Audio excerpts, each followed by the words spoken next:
मेरी कहानी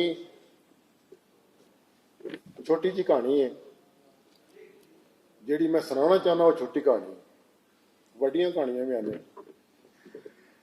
उसकी पहला मैं इस प्रोग्राम के आरी ते मेज़बान ते सदारत करने वाले चौधरी जाहिद अनवर जाहिद साहब उन्होंने सलाह पेश करना कि वह मादरी जबान की खिदमत कर रहे हैं। मैं एक निक्की जी गल दस के अपनी कहानी शुरू कर देंगा। पिछले साल साडा गुजरात एक प्रोग्राम होया, उहदे विच वीडियो बनी, वो असी अगे शेयर की लोगों को। नार्वे दे एक बंदा जिहड़ा सन 60 से चला गया, अजकल उत्थे बड़ा बड़ा सियासतदान बनया पाकिस्तान का, उन्हें एक मैसेज लिख के मैनूं वापस घल्ले। तो उन्हें कहा, सलीम साडे नार्वे दे लैंगवेज दे सियाणे, जबानां दे सियाणे यह गल कहंदे ने कि जिहड़े बंदियां नूं मादरी जबान नहीं आती उन्हां नूं दुनिया की कोई जबान नहीं आ सकती। इस वास्ते ये बहुत चंगा है कि तू मादरी जबान के नाल जुड़े है। मैं इस प्रोग्राम के मेज़बान और उन्होंने बहुत ही शुक्रगुजार हाँ। कोई ऐस बरीकी को समझते हैं जिहदे विच बेबे को पौण मंगीदा आ ते नाल सुक्की रोटी के उत्ते 2 पोटे मक्खण सट के कहंदी लै खा लै। उस बोली नूं बचाउण की कोशिश भी करते हैं। शुक्रिया इन्हां दा, तुहाडा सारिआं दा जिहड़े वक्त कढ के दूर दूर ती आए। मेरी कहानी एक सफ़े की कहानी है, फिक्रे नाल फिक्रा जुड़े है। जिहड़ा मिस करेगा अगले फिक्रे को नहीं समझ सकेगा। 2 मिनट की कहानी है। मैं उत्ते कमर साहब को पूछा, मैं कहा कहानी कहानी होती है, निक्की पढ़ भावे वड्डी पढ़। तो मैं निक्की चुन ली। कहानी का नाम है ताया झल्ला।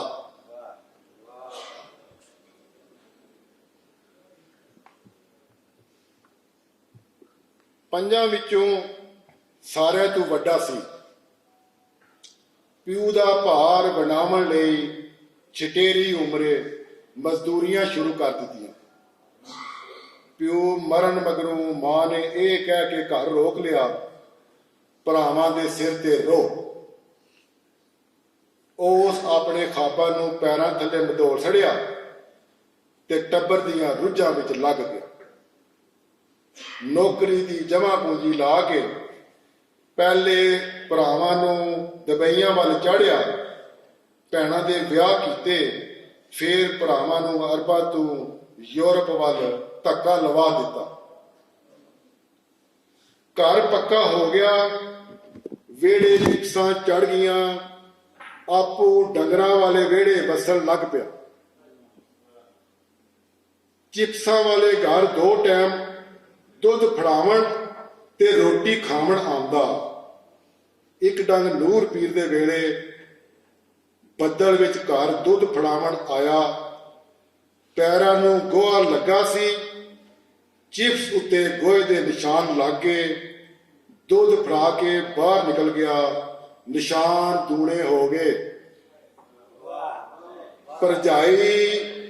भरजाई बोड़ बोड़ कीती, झल्ला सारे वेड़े गंद कर गया है।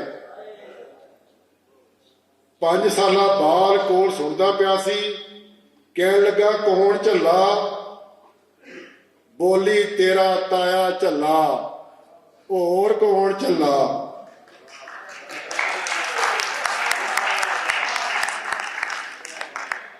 उस मगरों भतरीआ उस नूं ताया झल्ला कह के बुलावन लग पिया। हौली हौली सारे वेड़े महल्ले विच बाल भी उस नूं ऐसे नां नाल बुलावन लग पे। जदों भरावां दी औलाद नूं झल्ले दे मतलब दा पता लगा ते फिर वो पुछदे सन, ताया तू झल्ला ते नहीं, फिर तैनूं झल्ला क्यों आखदे ने? कहंदा सी ऐ ते मैनूं पता नहीं, ਪਰ ਕਹਿੰਦੇ ਨੇ ਬਾਲਾਂ ਦੀ ਗੱਲ ਅੱਲਾ ਨਹੀਂ ਮੋੜਦਾ। ਤੁਸੀਂ ਸਾਰੇ ਹੱਥ ਚੁੱਕੋ, ਅੱਲਾ ਨੂੰ ਆਖੋ ਬਾਲ ਅਯਾਨੇ ਹੋਣ ਤੇ ਕਿਸੇ ਦਾ ਪਿਓ ਨਾ ਮਾਰਿਆ ਕਰ।